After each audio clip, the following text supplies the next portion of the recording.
नमस्कार, सुप्रभात। आज हम आए हैं श्री भगवद गीता मंदिर, या जिसे बिरला मंदिर भी कहा जाता है, मथुरा में।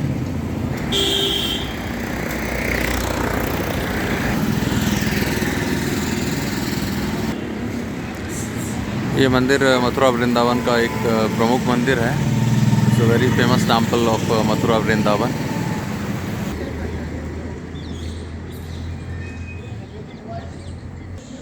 This road goes to Vrindavan.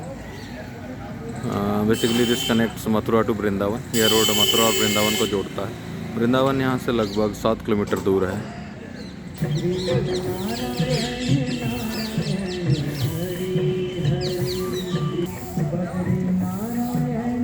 इस मंदिर को गीता मंदिर भी कहा जाता है, क्योंकि यहाँ पर एक स्तंभ है। This one pillar where Madbhagavad Gita is inscribed. Madbhagwat Gita का पूरा इंस्क्रिप्शन उस पिलर पर है, इसलिए इसे गीता मंदिर भी कहा जाता है। यह मंदिर मेनली भगवान कृष्णा, भगवान राम और माता लक्ष्मी विष्णु को समर्पित है। ये वो सामने स्तंभ है जो मैं आपसे बात कर रहा था।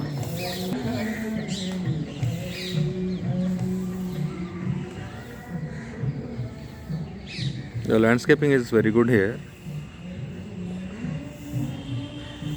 काफ़ी अच्छी हरियाली यहाँ मंदिर में की हुई है। ये देखिए, आपके सामने वो स्तंभ है जिसे गीता स्तंभ कहा जाता है। यह लाल पत्थर का, रेड सैंडस्टोन का बना हुआ है और इस पर मद्भागवत गीता इंस्क्राइब्ड है, लिखी हुई है। तो मैं कोशिश करूँगा आपको पास से वो दिखाने की।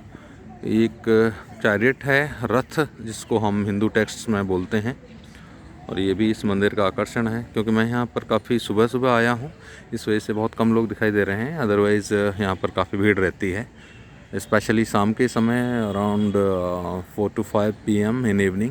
This place is frequented by locals and tourists, pilgrims. You can have a panoramic view of the temple from here. That is the shikhara. वह देखिए मंदिर का शिखर है, हिंदू आर्किटेक्चर में जिसको हम शिखर बोलते हैं, या for my English friends that is shikhara. शिखर मतलब क्लिफ या चोटी। So basically it's the cliff of the temple, the highest point of the temple is called as shikhar. जो सबसे ऊंचा हिस्सा होता है मंदिर का, उसे शिखर बोलते हैं। और शिखर का मतलब हिंदी में पर्वत या चोटी होती है। तो बेसिकली ये मंदिर के लिए एक चोटी के समान है, इसलिए उसे शिखर बोला जाता है। और मंदिर का प्रवेश द्वार, उसे गोपुरम बोलते हैं। पहले यह जगह शहर से, मथुरा शहर से लगभग 7-8 किलोमीटर दूर थी, पर क्योंकि अब पॉपुलेशन काफ़ी बढ़ गई है और शहर का भी विस्तार हो गया है, the city is drastically populated now and it has developed a lot. So now it is considered almost in the city itself. Otherwise यह मंदिर 1946 में बनाया गया था, 1946, by famous industrialist Shri J.K. Birla, जिनके नाम पर J.K. बिरला सीमेंट कंपनी भी है। एक बहुत ही बड़े इंडस्ट्रियलिस्ट हुए हैं इंडिया में।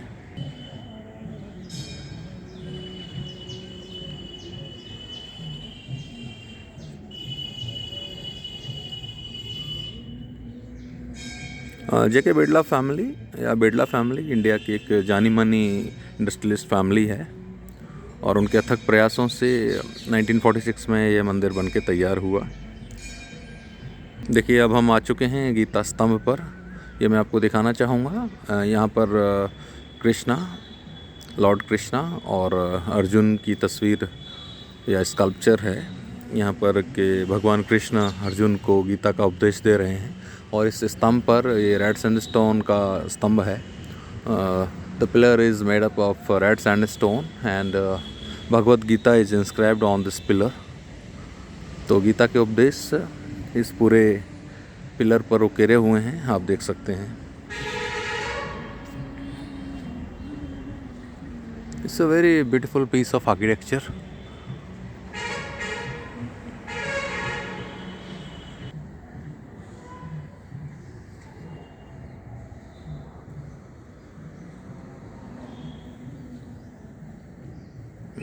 ये चारों दिशाओं पर एक द्वार बनाया हुआ है जो चतुर्दिश जिसको हम हिंदी में या संस्कृत में बोलते हैं।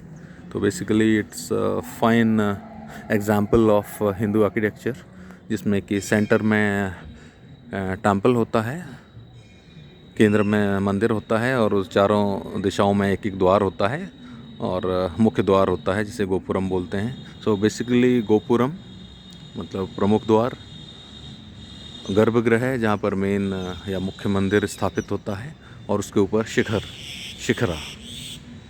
तो ये सब मिलके और उसके आसपास की खाली जगह है जहाँ पर पार्क या हरियाली रहती है, ये सब मिलकर एक हिंदू टेम्पल का, हिंदू मंदिर का निर्माण करते हैं। ये एक स्टैंडर्ड हिंदू आर्किटेक्चर है। So basically as I told you, in the centre of the plot is the main temple. The temple is constituted of Gopuram, the main door or the main entrance, then the Garbhagriha or the central place of the temple where deities are installed or fixed, and the Shikhar, the highest point of the temple. And on four sides we have four doors which are called as Chaturdisha or doors in four directions. इस early morning है और it's around 8 AM, ये लगभग 8 बजे हैं यहाँ पर। और जैसा कि आप देख सकते हैं काफ़ी कम लोग हैं यहाँ पर। शाम के समय श्रद्धालुओं की संख्या बहुत ज़्यादा बढ़ जाती है, पर मेरे विचार से तो सुबह का समय ही दर्शन करने के लिए और यहाँ भ्रमण करने के लिए सबसे अच्छा रहेगा। Morning time is the best time to visit this place. ये देखिए एक और परिवार है, ये काफ़ी दूर से। आप कहाँ से आए हैं सर? आप ये जयपुर से आए हैं, तो ये जगह एक बहुत ही फेमस जगह है और ये परिवार जयपुर से आया है। ये भी श्रद्धालु हैं और यहाँ आनंद ले रहे हैं।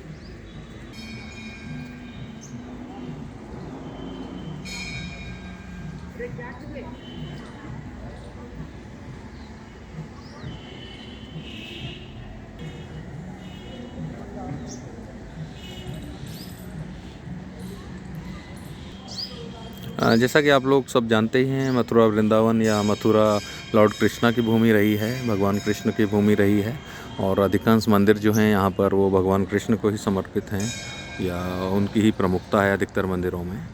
तो यह मंदिर भी एक एक्सेप्शन नहीं है और main deity here is also Lord Krishna. As I told you, the temple is built in red sandstone which is found some 100 km from here near Dholpur और इन राजस्थान के एरिया में यह लाल पत्थर पाया जाता है जिसे रेड सैंडस्टोन बोलते हैं। And because it is locally available hair, तो अधिकतर बिल्डिंग या आज से लगभग 100-150 साल 200 साल पहले जो बिल्डिंग्स बनी हैं या उससे भी पहले, वो रेड सैंडस्टोन में ही बनाई गई हैं। Even if you go to viceroy place और प्रेसिडेंट्स हाउस, राष्ट्रपति भवन में भी आप जाएंगे देखेंगे तो वहाँ पर भी लाल पत्थर काफ़ी यूज़ किया गया है, जो कि यहीं से धौलपुर और उसके आसपास के एरिया से, राजस्थान में से लिया गया है। Now you can have a glimpse of the temple from another angle. I'm standing at the rear side. मैं लगभग पीछे की तरफ खड़ा हुआ हूँ अभी। So in earlier days, temples used to be bankers also. Though this temple never worked as a banker because it was recently built. I mean, in Indian context, if we say it's a new temple, ये मुश्किल से 70 से 75 साल पुराना ही है। लेकिन जो specially हमारे साउथ इंडिया के, दक्षिण भारत के जो टेम्पल हुआ करते थे वो बैंकर की तरह भी काम करते थे।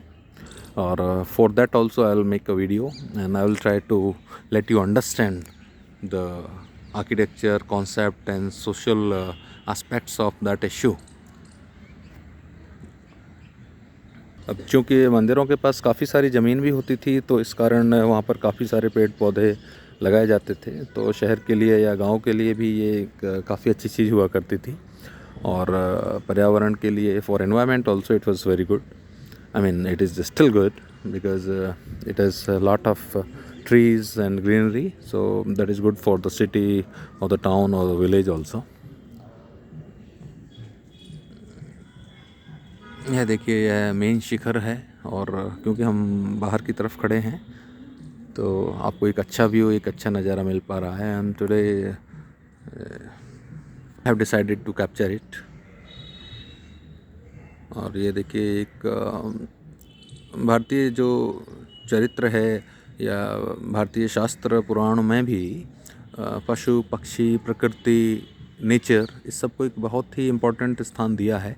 इस वजह से मंदिरों में आप पशुओं की भी मूर्तियां देखेंगे भगवान के साथ साथ, क्योंकि प्रकृति को भी हिंदू शास्त्र पुराणों में और हिंदू संस्कृति में एक बहुत ही उच्च जगह दी हुई है और वो भी हमारी एक प्रकृति का हिस्सा हैं। इस वजह से वे पूज्य हैं, प्रकृति के निर्माण में उनका भी योगदान रहा है। इस वजह से पेड़ पौधे यहाँ तक के पशु पक्षी सबको ही हम एक अच्छी नज़र से देखते हैं और उनके लिए आदर भी है। और हिंदी में तो हमारे एक कहावत भी आती है कि कण कण में भगवान, यानी कि जो हिंदू दर्शन है उसमें हर कण में माना जाता है कि even in each particle there lives god, हर कण में भी भगवान रहते हैं। So now I am entering into the main temple. अब मैं भगवान के मुख्य मंदिर में प्रवेश कर रहा हूँ। ये संगमरमर से फर्श बना हुआ है और मैंने जैसा कि आपको बताया कि मंदिर की आर्किटेक्चर, मंदिर की साज सज्जा, डेकोरेशन, इंटीरियर डेकोरेशन बहुत ही अच्छा है। बहुत ही पैनोरामिक व्यू है, बड़ा ही सुंदर दृश्य है। देखिए पिलर्स की एक श्रृंखला है, स्तंभों की श्रृंखला है, जो कि हिंदू टेम्पल्स में बहुत ही एक अच्छी तरह से की जाती है। और ये एक मुख्य गर्भगृह जो मैंने बताया था। So basically a hall which is at one side fixed with the deity, main deity. As I've told you, it's a very beautiful place. ये देखिए ये मंदिर का प्रमुख द्वार जहाँ से लोग आ रहे हैं। और क्योंकि मुझे अपना स्वर थोड़ा कम रखना है, इस वजह से मैं ज़्यादा तेज़ नहीं बोल रहा हूँ। I cannot speak loudly here because it's a temple and I do not want to disturb the serenity or the peace of this place. ये देखिए सामने मंदिर का जो मैंने यहाँ पे बताया था, गीता स्तंभ और the famous chariot of this temple.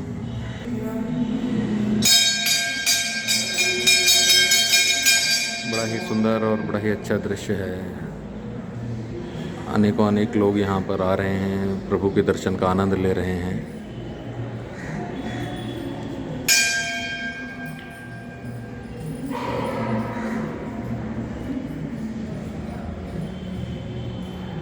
यह कमल है, प्रमुख एक चिन्ह है भारतीय दर्शन में, हिंदू दर्शन में कमल, लोटस। मेरा मानना है पास से फ़ोटोग्राफी की परमिशन नहीं है, इस वजह से मैं दूर से कैप्चर कर रहा हूँ।